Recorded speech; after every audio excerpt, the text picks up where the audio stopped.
Okay, now we're ready. Well, we're back from spring break.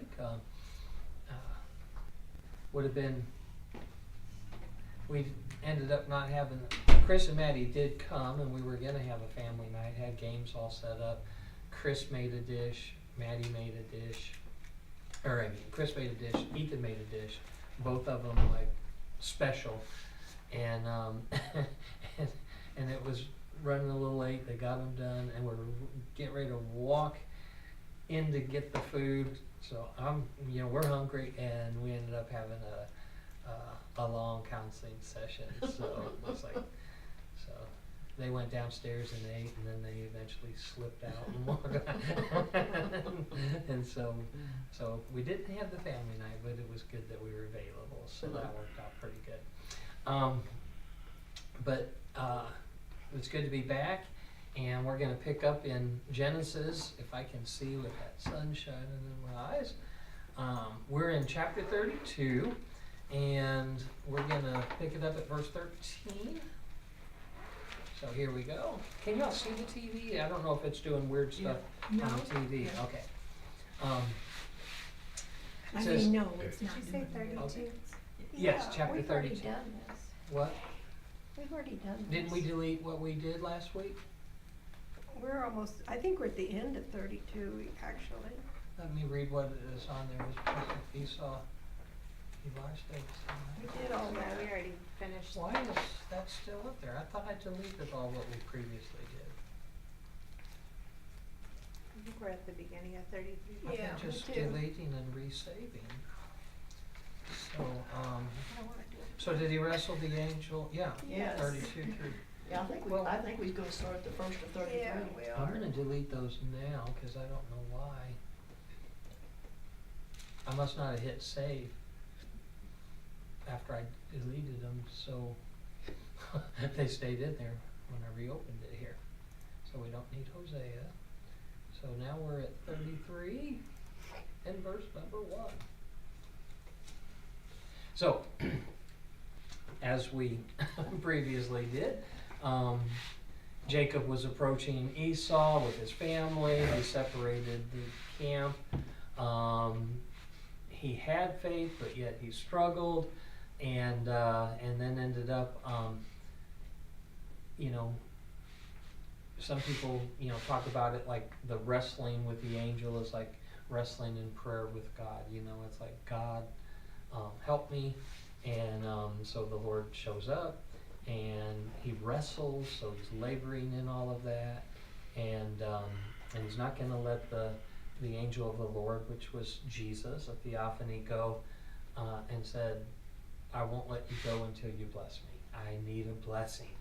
And so he gets the blessing. So he wakes up in verse 1 of chapter 33. He lifted his eyes and he looked, and there Esau was coming, and with him were the 400 men. So he divided the children among Leah, Rachel, and the 2 maidservants. He put the maidservants and their children in the front, Leah and her children behind, and Rachel and Joseph last. I'm just going to throw it out there, especially ladies. Thoughts? He favored them. Yeah, he favored Rachel, so he put her in the way in the back. So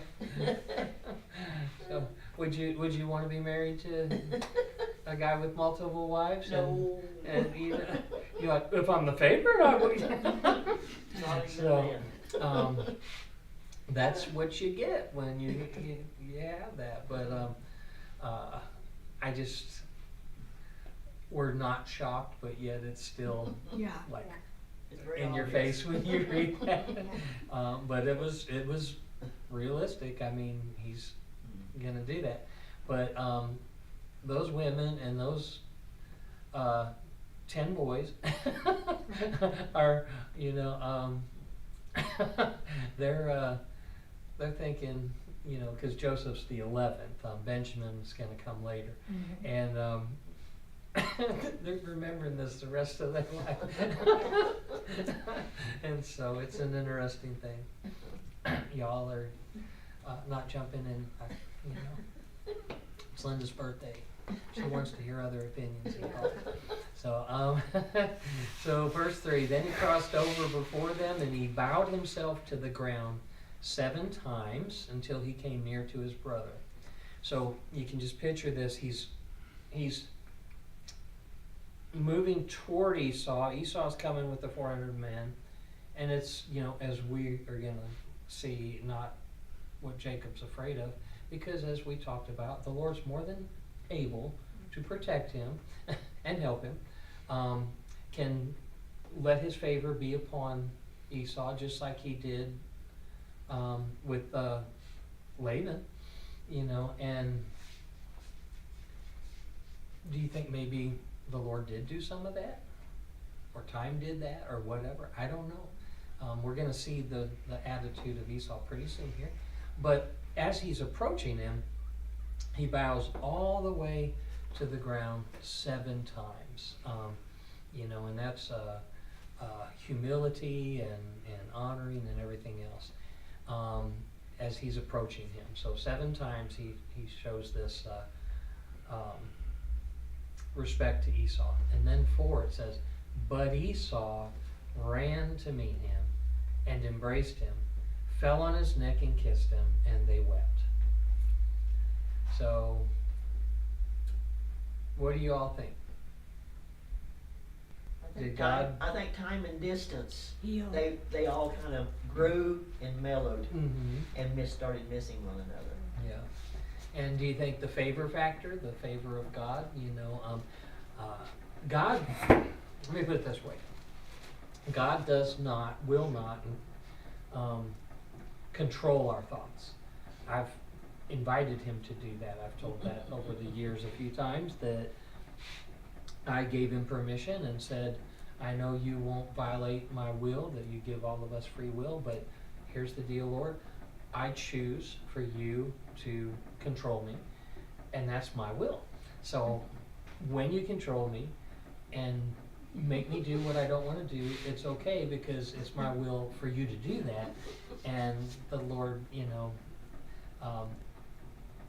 probably wanted to do like Gibbs did on NCIS with the probies and smack them up on the back of the head, just stop being dumb.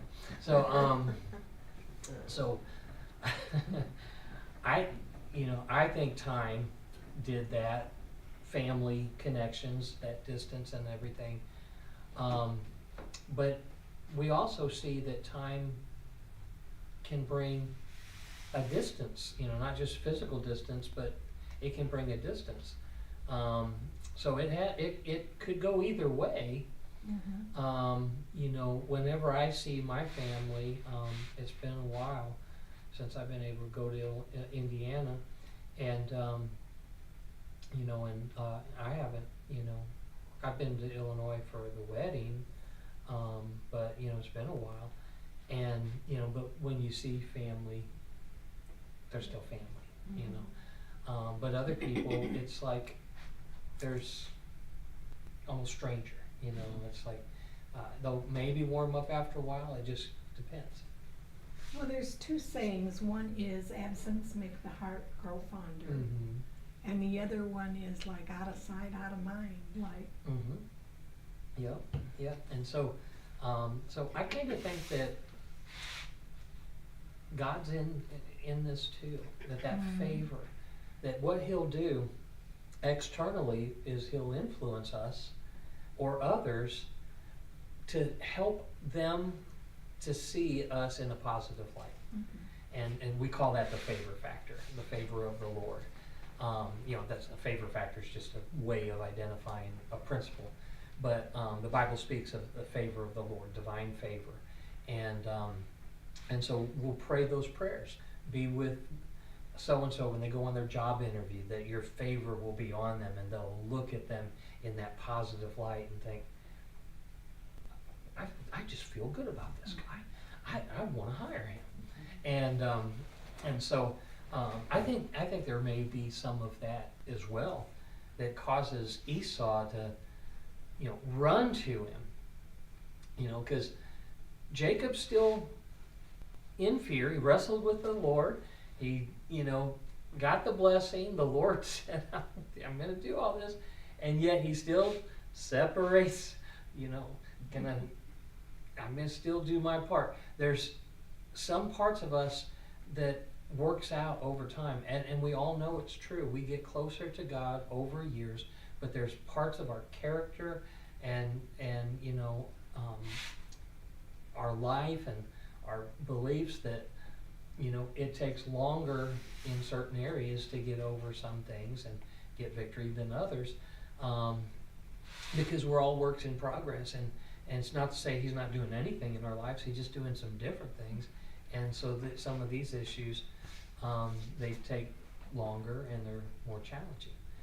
That's one of the things. I don't want to get in the rabbit trail, but that's like one of the examples people will, when you're doing apologetics and all, and you're looking at people who try to say, well, the Lord was mean and he condoned slavery and all, and if you read the Bible, he doesn't condone slavery. He doesn't do that. It's like, yeah, but he gave all these rules and laws and how you treat the slave and everything. It's like, because you can't just stop it.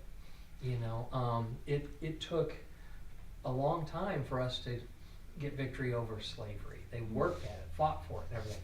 You had to change hearts and minds and get there. And then there was a brutal war fought over all of that.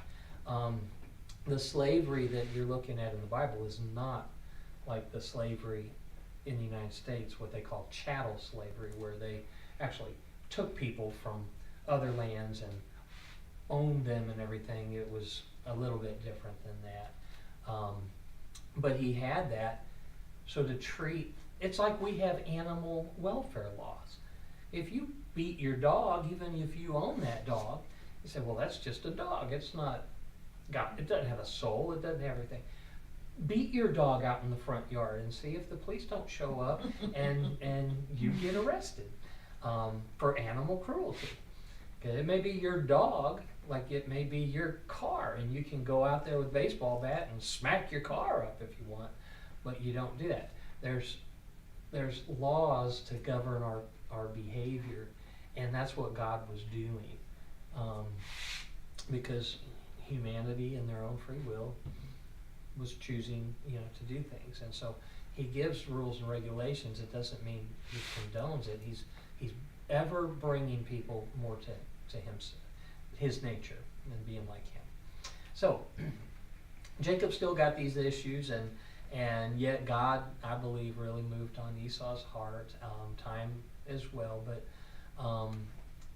the reaction is like the fulfillment of that prayer that God said, I'll do these things for you, and that's the way it happened. So in 5, he lifted up his eyes, he saw the women and children, and he said, who are these with you? So he said, the children whom God has graciously given your servant. Jacob continuing to show respect and humility to his brother. Then the maidservants came near, they and their children, and they bowed down. And Leah also came near with her children, and they bowed down.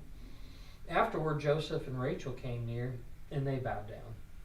Then Esau said, what do you mean by all this company which I met? And he said, these are to find favor in the sight of my Lord. Now what he's referring to, if you remember a couple weeks ago when we were going through this, was Jacob sent with his servants a huge offering to Esau.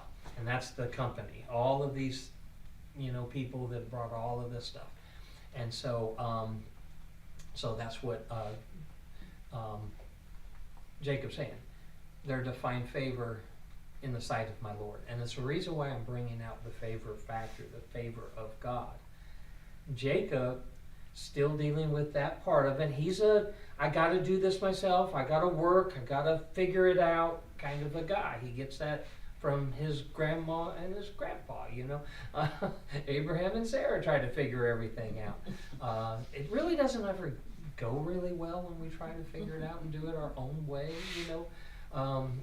He didn't learn from their issues, but he's learning here. And so so he's trying to get the favor of Esau through the material blessing and the humility that he's showing him.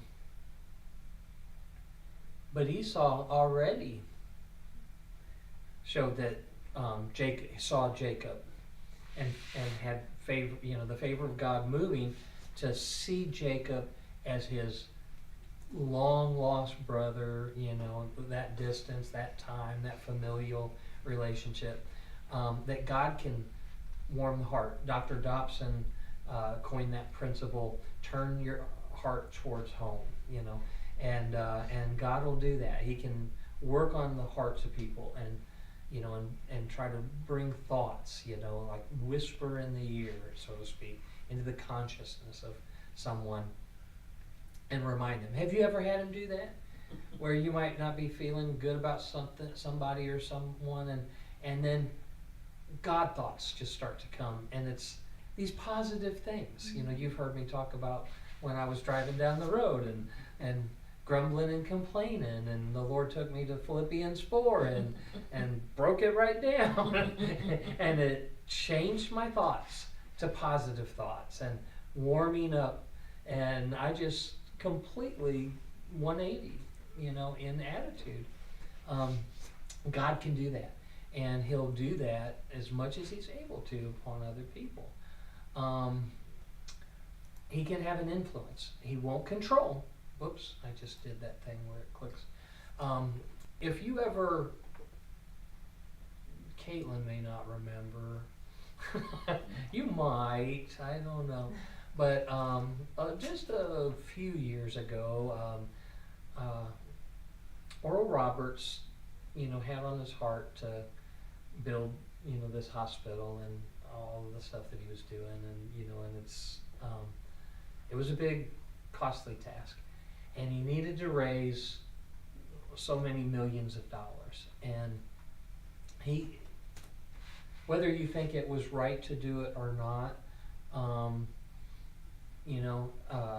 this Joseph, the last one with Rachel, I think he might have overspoke.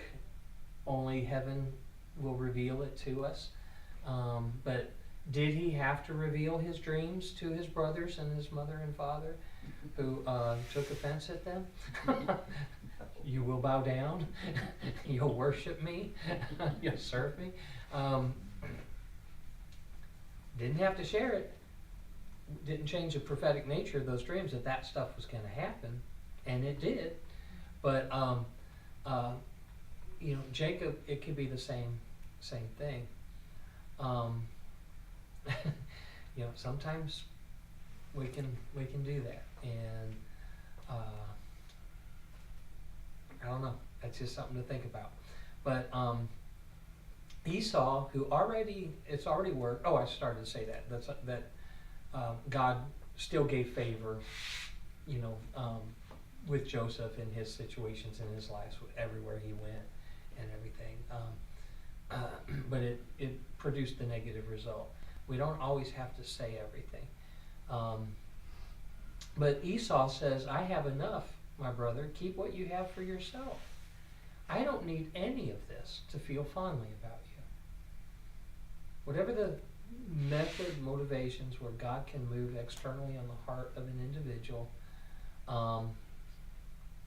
and speak to them and influence them to have favor towards somebody, like I started to say with Joseph, Potiphar felt that way toward him, the head jailer felt that way toward him, and then eventually Pharaoh himself did, and Joseph would get promoted everywhere he went. He had the favor factor working in his life, even though he sure didn't have it with his brothers. So the brothers are an example where you can harden your heart and resist God, but God does attempt to influence us and cause these things to happen, people to see that, and I think it's involved in there just by the text and it referencing that favor. But he says, keep it, I don't need these things. And Jacob said, no, please, if I have now found, again, favor in your sight, then receive my present from my hand, inasmuch as I have seen your face as though I had seen the face of God, and you were pleased with me. Again, this makes me lean toward that you really have the Spirit of God at work on Esau's heart in this, because it's like I see what God has done in your face as you're looking at me with love and affection, and and not wanting anything from me. When I look at you, I just keep this. I want to bless you, but I'm just glad that I see you the way that you're looking at me. It's like I'm looking at God. I don't think he thought, was saying that Esau looks like God. I think he was seeing what God was doing in Esau and that favor factor that's happening. And so, and because of that, he was pleased with him. So verse 11 says, "Please take my blessing that is brought to you, because God has dealt graciously with me, and because I have enough." So he urged him, and he took it. Jacob doesn't have that supplanter, manipulator entirely left in him, because when Esau says, "I don't need it," Jacob be like, "Well, okay," "No, really, take it." No, I can't." "All right, well, I tried." He could have said, "All right, fine," but he was generous and wanted to do that regardless. So he urged him, and Esau did take it. And Esau said, "Let us take our journey, let us all go, and I will go before you." Verse 13, we're going to see a little bit of this other side of Jacob still. "But Jacob said to him, My Lord knows that the children are weak, and the flocks and the herds which are nursing with me, and if the men should drive them hard one day, all the flock will die. Please let my Lord go on ahead before his servant, and I will lead on slowly at a pace with the livestock that go before me, and the children are able to endure until I come to my Lord in Seir." Do y'all think that it was because he was concerned about the weariness of the wife, the kids, and the flocks? Hasn't he, as he approached, slowed everything down, paused, waited a day, wrestled with the Lord overnight? Are they not rested? He sees the favor. He sees God in the situation, in my opinion, in the face of Esau and how his attitude is. And yet, I still gotta have my backup plan. Jane and Lynn are probably the only two in here that remember when I was talking about there's no plan B with God. That God doesn't have plan B. He doesn't have the fallback plan. It's not to say, and we talked about that in that series, it's not to say that you're not to have earthly wisdom and do things in the natural and all, but that's not, we don't do things as a backup plan to trusting God. It's, you just do it. He has the perfect plan. Yeah, go ahead. So he has the perfect plan. Yeah. So if plan A, which is A through Z, alpha through omega, it's got you covered. It doesn't get better. There's no better motivation behind you in his plan, doing it his way. And yet we can be like Jacob. I'm just teaching this. We all can have our reservations at times. And, if God gives you a direction and a directive, just follow it. Just trust him. That's the model of Abraham. We're seeing their flaws, we're seeing their nature, we're seeing these things. But God, he wants you to learn from those things, but especially learn from the faith that's being demonstrated. Abraham's the father of faith. And so I'm not going to pick on him, but we see stuff going on here that we can't definitively know entirely. This story, it's interesting when you read the different scholars and how they approach it and look at it and talk about it. Some are benefit of the doubt, well, his intention was to do this, you know, and but circumstances change it, because we're going to read on and see if that's how this plays out. Spoiler alert, it doesn't play out the way Jacob just said. And so maybe things happened and it just changed the circumstance. How slow are you going that circumstances have changed that you're not going to be able to just arrive, you know, where you said you would arrive, you know? And do you think Esau, who's being so favorable anyway, would have said, we'll go at whatever pace you want to go? I think he probably did. But Jacob's like, no, really. You know, we don't hear all of that part of it. Yeah. This is the Bible. It's just giving us the bullet points, getting us to know what's important in this thing. But there was a conversation that happened. It wasn't, okay, let's go. And Jacob's like, this is, and Esau's like, okay, we'll see you when you get there. We'll have a meal ready. It's going to be good. I don't think it went quite like, you know, there's like, no, really, of course we'll go at your pace. I got 700 people. They'll carry them, you know. They can give relief and help out. And, you know, I'm sure there was more said. But Jacob's not wanting to go. There's still that reservation, that hesitancy, some element of fear there. And I bring it out and emphasize it just in the sense that God blesses us as much as He's able to bless us. We make mistakes, and He has grace, He has mercy. But when we divert from His perfect plan, we bring in complications that are inevitable. It's the way it works, sowing and reaping. You know, there's consequences for the actions that we take.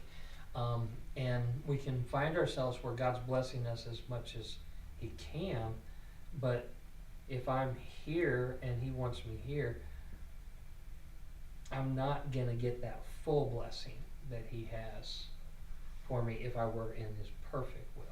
And so I want us to learn from these stories that are historical events. When I say story, not like fables, but that we endeavor to really do everything we can to get in His will, you know, in His perfect will. Find out what that is and pursue that. Honor Him in everything you do. So that's where he left it. He said we would do that. So verse 15 says, Esau said, let me leave with you some of the people who are with me. And that was probably in that conversation I'm talking about where he's said, we'll slow down. You know, I'm sure he said something along those lines. And he's like, you know, insistent. You can almost hear this conversation in your mind. And then he's like, well, let me leave some of my servants. They'll help you along the way. They can guide you, give you the directions, you know, show you, you know, I know it's been a long time, 20 years, you know, the old road washed out, you know, 15 years ago in the big storm when James Cabin went down the river, and now it's diverted, and you got to go do this, and, you know, so it just, you can almost see it. You almost hear it. So he offers that, and so Jacob says, but Jacob said, what need is there? Let me find favor in the sight of my, I keep doing that. I want to put my arrow where I want to read, and when I touch it, it advances, you know how it works, Jane. It advances to the next slide with group of verses. It drives me crazy. So, let me find favor in the sight of the Lord. What's Jacob doing there?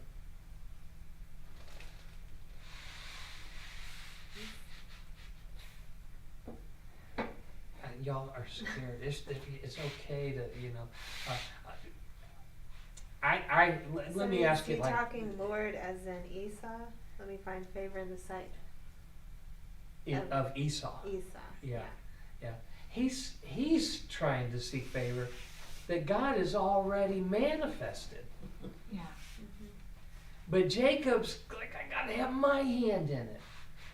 Like, you need some help, God. Make sure, you may not have thought everything out, covered all the bases, and I just want to make sure we got it all done. So he's seeking this. You're exactly right. And so let me find favor in the sight of my Lord. You've already found it. So Esau returned that day on his way to see her.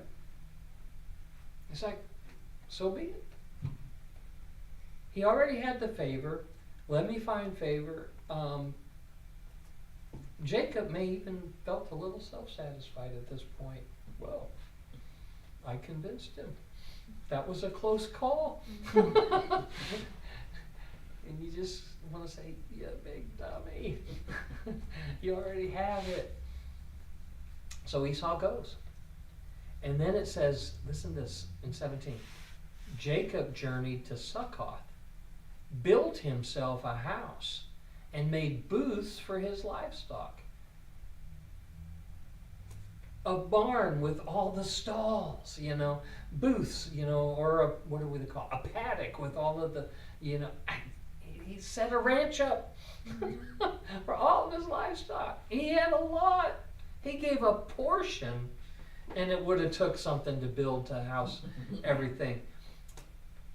So when it says he did that, we just kind of read that and think, oh, isn't that nice? He made himself a little one-room cabin, threw it together. It's just a lean-to, it's like, they do in a couple days on a survival show or something. And he made 2 or 3 stalls for his aunt. No. He has a whole lot more than that. He settled and built a home, a ranch. Because it says for his livestock. That means all of his livestock. Therefore, the name of the place is called Succoth. So then Jacob came safely to the city of Shechem, which is in the land of Canaan, when he came from Padan Aram, and he pitched his tent before the city.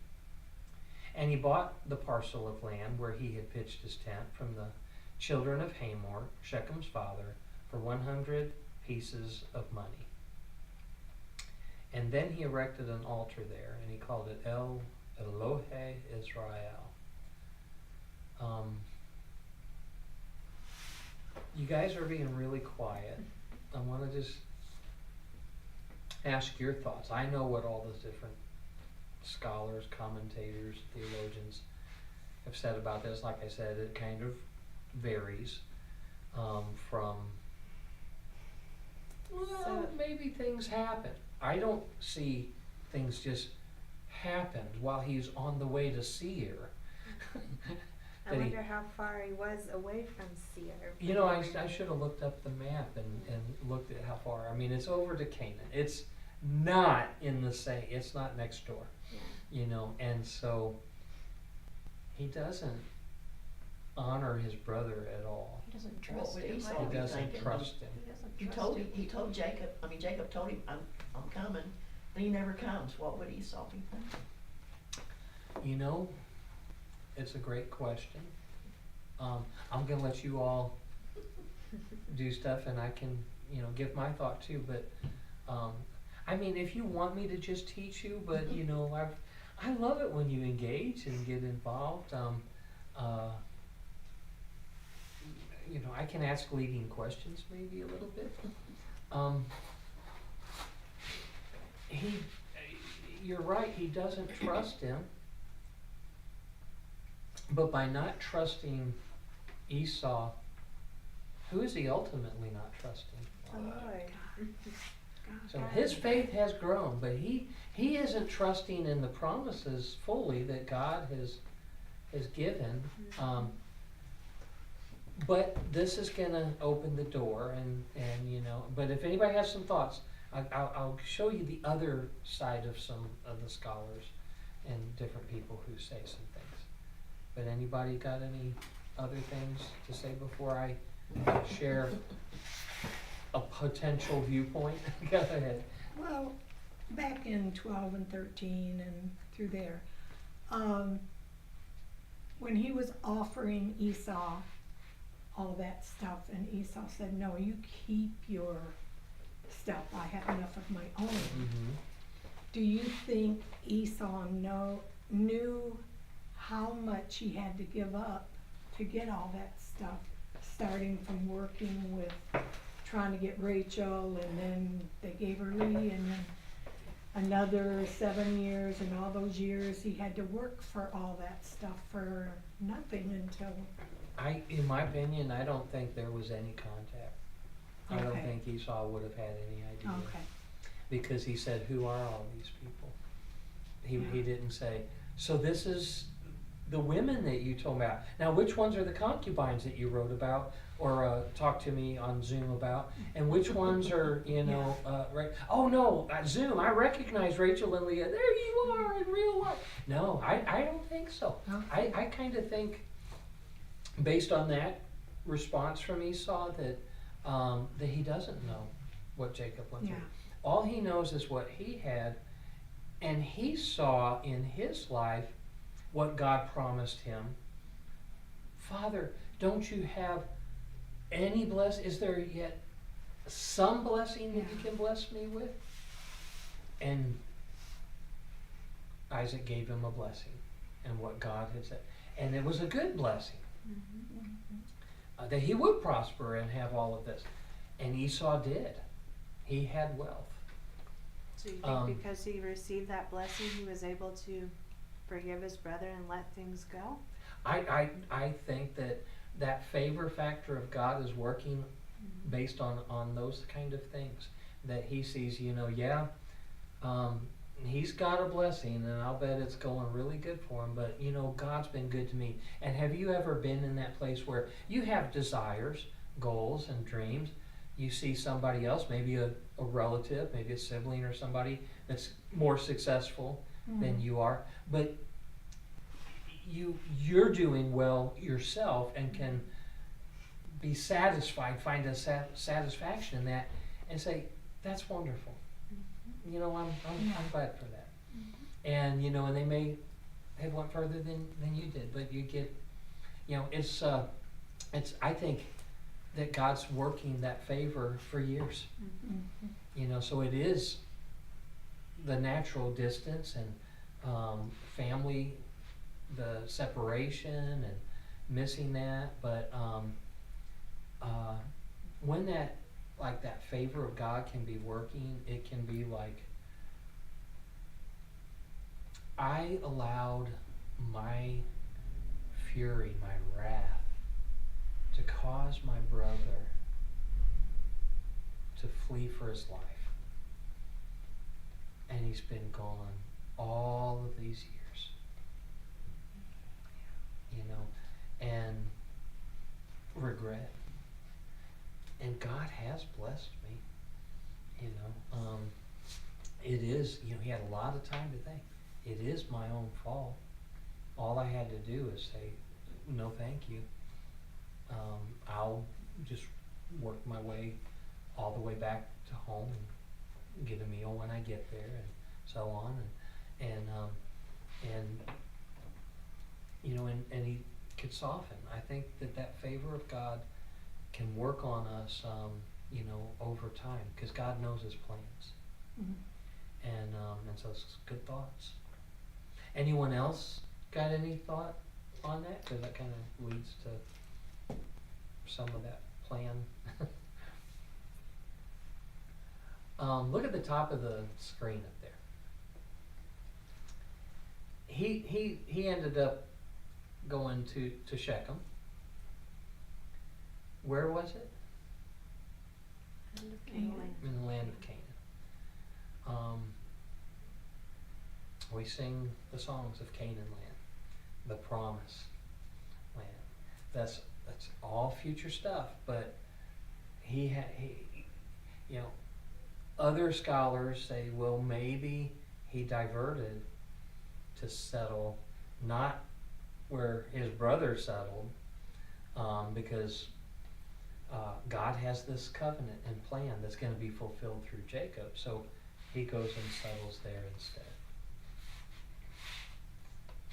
So maybe something happened, maybe he went there, maybe it was just fear, and I'm going to settle in the region but not this close because, of the fear and, in spite of what had been displayed and demonstrated, I think clearly you saw the favor of God manifesting in Esau, and it's drawn out. That's why I lean toward it so heavily, in the way that Jacob even acknowledges. It's like looking at the face of God to see your face with that kind of an attitude toward me. Because Jacob is also potentially over these years thinking, I really did him wrong. And I have what I have. And God is certainly blessing me. And I'm grateful. And I'm growing. But in that growth, because God softens our hearts, there can also be that knowledge. But I did get this in not the most noble way. And so I'm thankful, I'm blessed, but I realize in that blessing, we're Americans. We live on land that other people occupied and we moved in. And so we're blessed and we're happy to be Americans and we're thankful. But there was negative things that happened in our past. Treaties made with the Native Americans, they called them the Indians at the time, but and then broken. And still happens to this day, actually. There's things that haven't been honored to current tribal nations and all. And so we have a past, but we're grateful for what we do have, and we're thankful. So good has come out of that, and we're blessed and thankful. But it's good to be aware, and mindful of that, and respectful of that past, and acknowledge, not some of the weird stuff where we're gonna give everyone money for the wrongs of the past that happened 5, 10 generations ago that we didn't have anything to do with, and money that there's gonna be diverted. We can't solve that stuff, but we can have a humble heart about it and recognize that. So there's balance to that. But I think God could be working on both of these brothers' hearts over these years, and making them realize some of this. And Jacob doesn't let go of some of that fear. I think there's definitely an aspect of that. But what are your thoughts about these potential motivations? Or anybody got different thoughts of how he ends up in Shechem in the land of Canaan?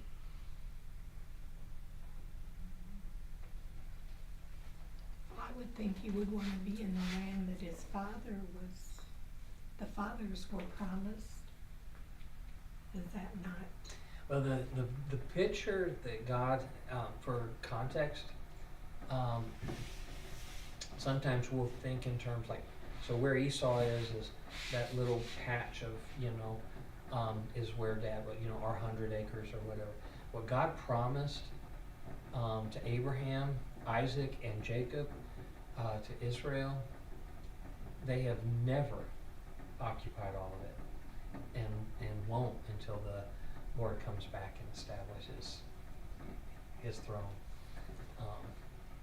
They've had it, under David it grew, and then Solomon expanded, and it got as big as it ever was going to, but still not the full amount. It's still not like the whole Middle East or anything. It's still compared to where the descendants Esau and, Ishmael and all of this all settled into, they have a lot of land around there, but Israel was more significant. So in a sense,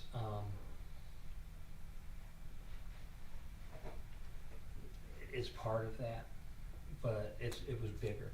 So, but when it refers to Canaan, that's the ultimate, kind of thing that stands out, I think, when I read it, that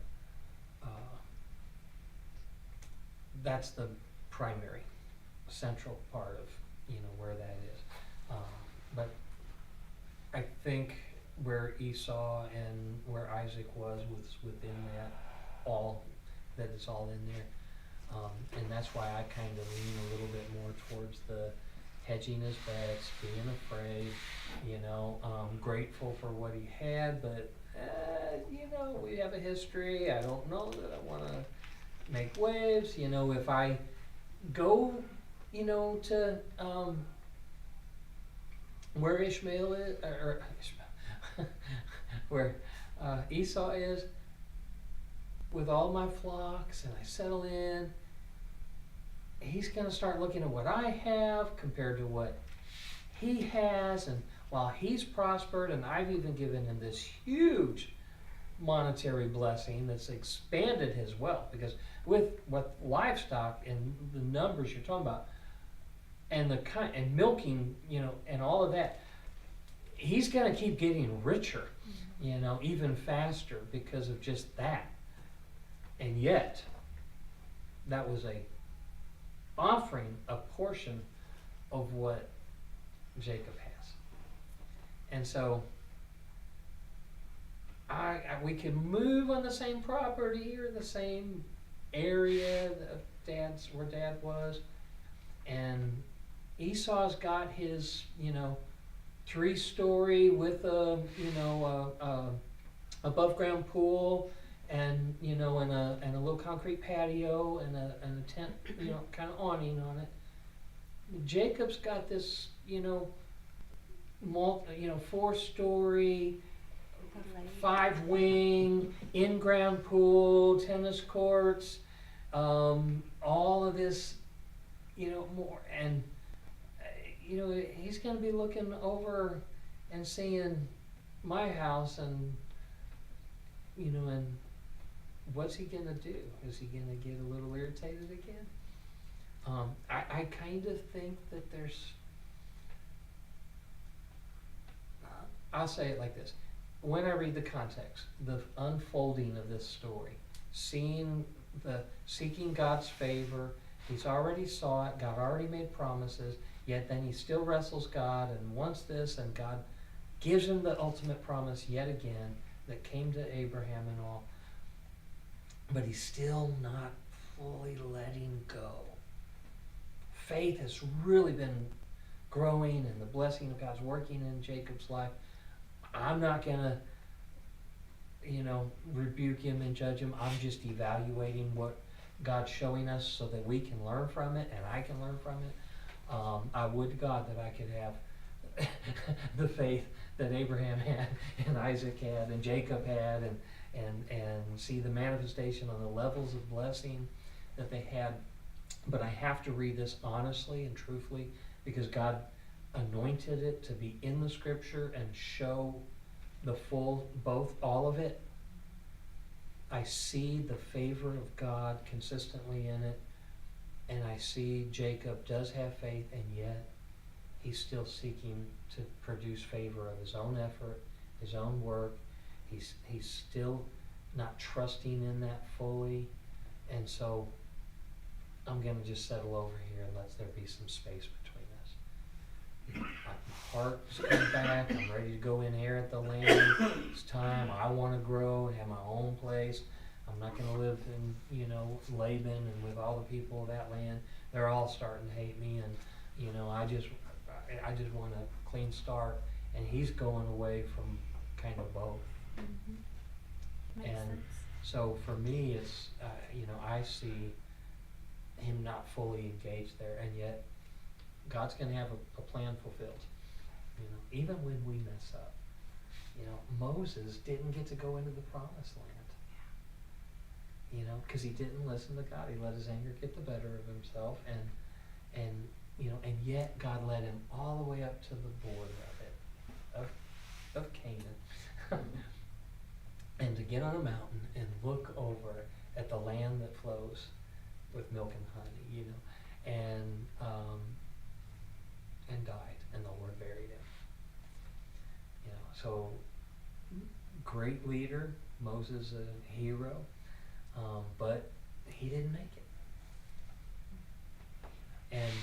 And I, you know, and I see things to learn from that we can say, man, when God tells me strike it this time, but the next time he tells me speak to it, the rock. You know, the second time they were real thirsty in the desert. I'm just going to do what he says, the way he said it. The perfect plan, the perfect will. I could try to dig a well, but you know, he didn't try to do stuff like digging wells because they were being obedient at least enough to the degree that when God moves, we're going to move. Whenever they did it for 40 years, they did that. They had some, you know, I mean, a whole generation didn't make it in there, but when they moved, they moved. So, you know, you're limited to how you're going to get it, and the Lord gave them, in these two instances, producing life-giving water, which is a prophetic type and symbol of Christ being smitten, and then the risen Lord, that we can pray the prayer of faith and speak to him in faith, and he gives us life. And so it was a huge revelation, a huge prophetic type that was that God was doing in quenching their thirst. He was talking about, you know, showing the one who would give rivers of living water. Jesus said, you will drink from the waters that I offer, and you will never thirst again.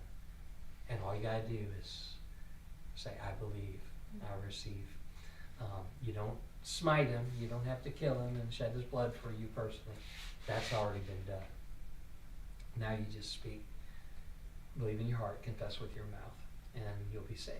So, so we see these kind of things, and that's kind of where I'm looking at Jacob there. But what are your thoughts?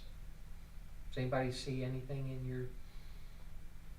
in your looking at it different? Because I don't claim to have the corner on the market. It makes sense that he would want his own life finally after 20 years. Mhm. He would want to establish his own under nobody but the Lord. Yeah, and it can be, you know, more of that than I'm attributing to it, you know, that the fear motivator. It can be a little of all of these things. The desire, you know, I'm just ready to, I don't want to go back into a situation where there's contention between family. I want to be in the center of the promised land that, you know, God has spoken, and I want to be there. I am a little concerned about this. It could be a little of all of it. I was wondering too, both of them had humongous flocks. It'd be kind of like Abraham and Lot. You know, have too much for one part of the land. Mm-hmm. Yeah, and he experienced that. Yeah. In Laban's home. They were apart. They had distance and were separated, and yet there was still strife. Still strife. Because he moved away after the negotiated deal and separated them, you know, with some distance, but still close enough to where he could go and be the what do you call it, the foreman or the top ranch hand, still running Laban's whole operation.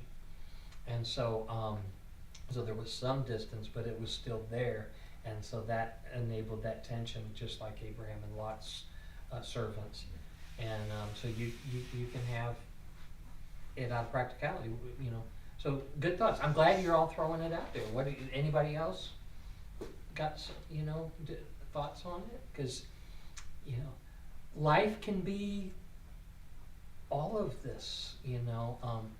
I think as I read it unfold, it's showing 4 minutes. I think it's showing that he isn't fully trusting, you know. So that element, I can't like say, oh, it probably isn't that. It's the other entirely. But I think that those thoughts can be a part of it. Some practical, some fear out of fear, some Just experience. just experience Life from the experience. past, and you know, and so I'm gonna use my wisdom and all that. God has established that he gave the favor, and so I think there could have been a settling in there with that favor in operation, and that be worked out, and only heaven knows. The Bible said that you know, from these, that there would be generations of war and division and everything. So you know, but would it have been an opportunity that they could have, the two brothers could have partnered and succeeded and both been massively rich and done that with the blessing of God and just loving each other and crying on hugging each other's necks every time they saw? Could be. Would it have ended with a little less worldwide strife than we have today? Could be. I don't know. I think when the Lord says there's going to be turmoil and fighting and everything, because you introduce this into the world, you're not going to fully have that. So I don't think it was a missed opportunity for utopia, you know. But it could have been different. We don't know. But it's good thoughts. Good thoughts on it. I think, could we agree that we could summarize that chapter by saying we really want to hear the instructions of the Lord and do the best we can to follow His guidance. You know, the law of the Lord is perfect, converting the soul. The statutes of the Lord are true. You know, the whole Psalm 19:7-11 is that every aspect of the law, the statutes, the ordinances, the commands, the instructions of the Lord are good. They're more to be desired than gold. Yes, than much fine gold, sweeter than also than honey and the honeycomb. And moreover, by all of those laws, those rules, those, you know, commandments, those ordinances, statutes, he names it. Every way you can call it is listed in these verses. And it says, and in keeping of them, there's great reward.